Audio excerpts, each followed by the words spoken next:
Welcome to Dialogue 84. I think that it is a good idea to work from home, and the good thing about finishing the extension is that it will add value to the house. If you add up all the time you waste commuting to and fro from the office and, not forgetting, the exorbitant cost of public transport, it's a win-win situation. I am going to build the walls with gray concrete blocks once I have smashed the old red brick path in the garden and poured in the liquid foundations.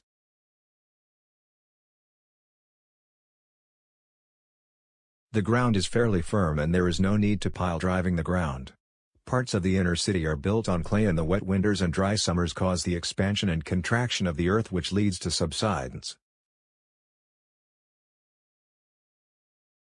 We live in a densely populated housing area, and I am of the firm belief that we fix up the house, it is a good investment. If I stick to a certain square footage, I can bypass the arduous task of getting planning permission.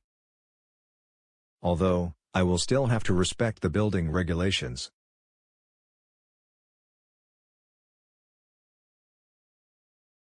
Have you seen that decrepit old house on the corner? It would appear that the council is about to evict some squatters as the property is condemned.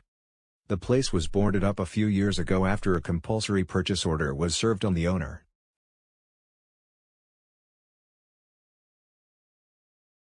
The squatters always manage to squeeze in through a hole in the wall. That horrible structure does not blend in with its surroundings. So what do you plan to do for the interior? I want you to use some solid materials which are not likely to scratch or crumble. Many synthetic products are too fragile and they chip too easily.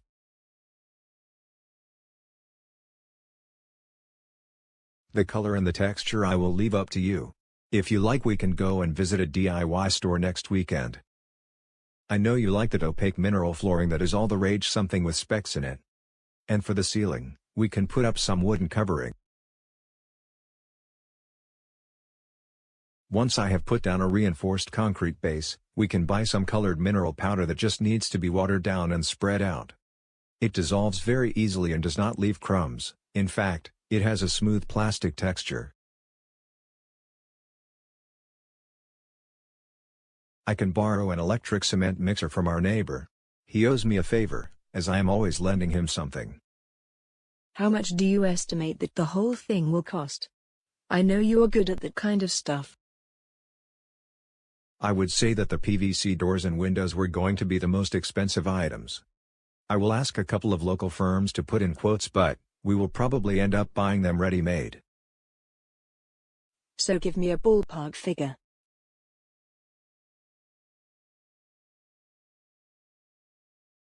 I would say that £15,000 should cover it, as I intend to do all the work myself. That is with the exception of the plumbing, that is. Do you think that it's worth looking at solar panels? They say that they are cost-effective and that they add value to the house. I don't see how. It is always either rainy or cloudy and they are not very discreet. Why not? There is always some kind of exhibition of renewable energy products at the store. We can find out more on Saturday and ask someone to come round and give us a quote. So do you think that your uncle can give us that kind of money? I think so. He was talking about, at least, 3 times that figure.